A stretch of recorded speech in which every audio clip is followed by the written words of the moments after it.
Hello guys, and welcome back to the channel, especially if you're new here. Today is going to be a video basically on how to approach, prepare and what to expect from Medical School UK's panel and MMI in medicine interviews. Bit of background, I've just had a St. Andrews MMI and I've recently had a UCL panel interview, so I do have some actual real life experience on this. Oh, excuse me. So this is going to be 5 tips essentially, and it should give you some general knowledge on how to get in. So the first biggest tip is when your school offers you mock MMI or panel interviews, take them or you are essentially an idiot. Like, they'll give you a general overview of what to expect, and that is what you need, because when you walk into an MMI station and if you have no clue what the hell they even want from you, you're not going to be yourself, you're going to be nervous, you're going to stutter, you're not going to speak clearly, and it's not going to go well, and it's going to stuff you for the next station. So take every opportunity you can get to have some experience with talking to strangers, especially for the panel interview. It's UCL, it was so intimidating.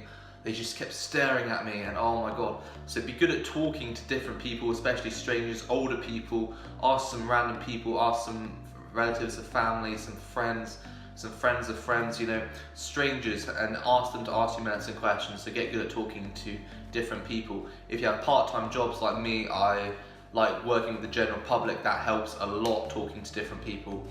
So yeah, that's a big tip for panel, and especially for MMI, because you're going to be talking to 7 or 8 or 6 different people in one go, and essentially you have 5, 6 or 7 minutes to make them like you. So you've got to be good at talking to people, and also you've got to know what to expect. So prepare. And when I say prepare, don't become a robot and memorize answers. By preparing, I mean have a general overview of what they want from each station. So before you walk in, when you're reading it, or like St. Andrews, you go in and you read it and then you have a minute to think and then answer. Know what they want from you before you go in or before you speak, and structure your answer accordingly. And that just generally comes with being knowledgeable on what skills are involving around that station, because everything is related to medicine. Every MMI station in some shape or form is related to medicine, and you need to be able to back that up with real life experiences or show those skills explicitly, yada yada yada. A good thing I would recommend for you, if you have any spare money, like I don't, it's just half my paycheck, but go on I went on the Medic Portal's panel and MMI circuits interviews. If I could recommend one, it would be the MMIs. Obviously if you only have panels, then go on panel, but I had a mixture of panel and MMIs, but the MMI one was good because I talked to 10 different people, all medical students. 2 people who were interviewing me were all medical students, and it helped me big myself up, essentially talking to strangers, and it helped me mainly on what to expect from each different station, because you're giving some stations, such as you're putting bloody Lego together, and you're like, I could imagine why some people would think, what the fuck do they want from me? But you get to a general idea of what skills they're testing, because everything's related to medicine, which really, yeah, enlightened me going on those circuits. And also you're with a partner as well who goes on the 10 different stations, so you're seeing how they'd approach each answer and where you could take their skills and apply them to you, and vice versa. So it's really, really good. And they also give you a booklet reflecting on what you said, where your strengths and your weaknesses were, so I really got to see how I could improve, because I have a lot of weaknesses. And they also gave the ideal candidate and what they would say in each station, so you had a general overview of what each station was testing. So in your real life ones, even though they won't be quote unquote exactly the same, you'll have an overview of what skills they generally require when related to medicine, and then you can just bang them out and talk about it with confidence, with style. Talk slowly, emphasize your points, talk about the key buzzwords, which brings you on to my next skill. No one said. Okay, my next skill is so for medicine, there's a group of skills that are required for being a doctor, such as effective communication, teamwork, leadership, resilience, empathy, integrity. You know, there's so many silly words, but you need to be able to have personal experiences of when you when you've observed and shown those skills. So a general overview is if you can read back on your hospital work experience and have 3 different points of when you've specifically observed some skills that a good doctor has, or even when you've observed bad practice maybe, and you can talk about where you could be better. So I had, for example, one, for example, was my hospital ward experience.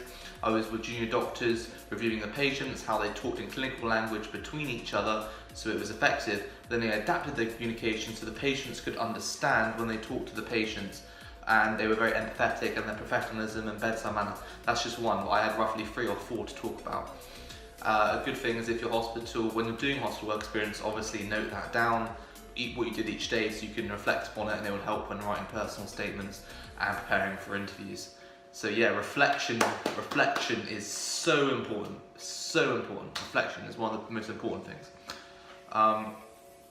Yeah, so you can show those skills of key buzzwords of being a doctor in so many different ways, from your volunteering, from part-time jobs, from your societies, your sports you do, your day-to-day life. Like, you can draw them from anywhere, and it's so funny and flimsy how you can do that. And as long as it's personal, as long as it's relevant, you will get full marks on that station. Brings on to my third tip is, so this is behavioural, so this is body language. You'd be surprised, I've read some books on it, but body language is like the most honest form of expression, and it is so much more important than you realise. So with body language, open body language, when you're talking, use your hands if you can, or if you can't, get used to using your hands because it really emphasises your points. Good eye contact, speak slowly. I made a mistake in my UCL interview. Bring me on. I'll tell you my next point. Don't worry, tell my next point. But yeah, speak slowly, emphasise your points. Open body language, good hand gestures, good eye contact, strong handshake before and after. Even if they don't want to, after you grab their hand and you shake it, because then they will remember you. Like I said, you want them to remember you and like you. So that's point number 3.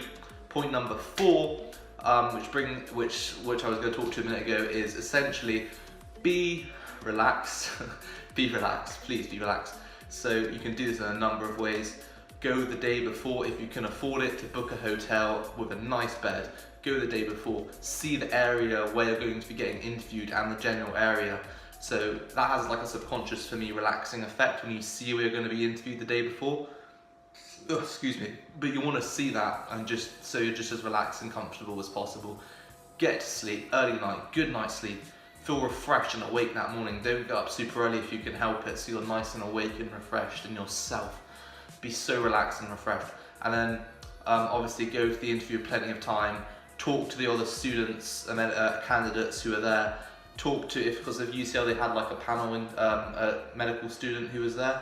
I talked to her for like 40 minutes and it was just balanced. It was so fun and it relaxed me. So just talk to different people beforehand, understand that everyone is just as nervous as you, the other candidates are just as nervous as you, and that really has a humbling effect, and it really depleted my nerves. So just keep that in mind, and also know that every person interviewing you, is intimidating or as scary as they look, want to get the best out of you. So yeah, be relaxed, be yourself, just be yourself. As much of a cliche as it is, be yourself. If you've got through the hurdles this far, then being yourself is all you need, to be honest with you. And then, okay, so that's that point. Point number 4, I think, or 5, I don't even know, I've lost count now, is essentially, you want to know the NHS. So I don't know how it works, but I feel that the higher medical schools, even though you get the same qualification, so it doesn't even matter, but the higher ones like UCL, Imperial and Oxbridge care more about the NHS, and if you understand what's currently happening in there, so they can make a lot of ethical questions regarding that, or they want to get your opinion on things. So no current hot topics, not when NHS was founded or who the hell founded it, but no current hot topics, and have pros and against for them, and opinions, conclusions on where you are, and be able to stand by the conclusions with facts. The interviewer might poke you saying, would you really do that? I wouldn't do that. Say, yes, bitch, I would, and well, don't say bitch, but just say yes and expand. Back up yourself. They don't want some like pushovers. They want strong candidates who don't break under pressure, like a doctor. So yeah, that's very important. They can involve ethical questions around the NHS.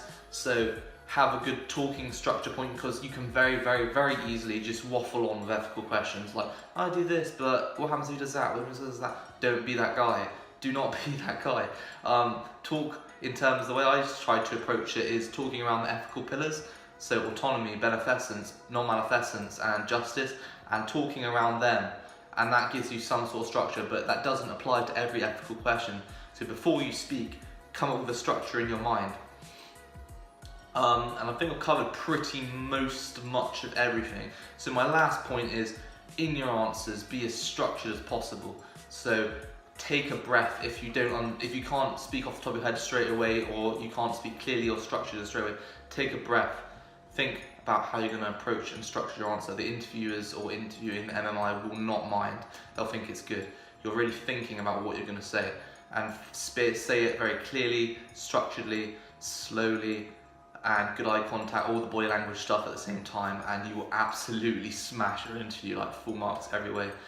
The way to look at it is, it's just another hurdle. It's the last hurdle. You've come this far, don't cock it up, just get on with it. Prepare for where you can prepare, like I've told you, and be yourself by being relaxed. Things that you can't prepare for, just be relaxed as possible. At the end of the day, they just want to get to know you, and like I said, you'll be fine. Just be yourself. If anything, I hope you guys have just gotten a bit more relaxed now about the interviews. I know I really overthinked especially my first UCL one. Oh, that reminds me, for my UCL, what I said, yeah, I went the same day with the UCL interview. That's why I was stressed out. I said I was going to talk about it. So yeah, I really learned my lesson in that aspect. Do not, if you can afford the hotel, go the day before, and yeah, it's just less stress. You want to be as de-stressed and as zen as possible. But yeah, if anything, I hope you guys just understood that the interviews aren't as intimidating as I initially thought, and I hope I'm probably you're in the same boat as me. So yeah, just be yourself and you'll be absolutely fine. Appreciate your time, guys. Thank you for watching. Bye.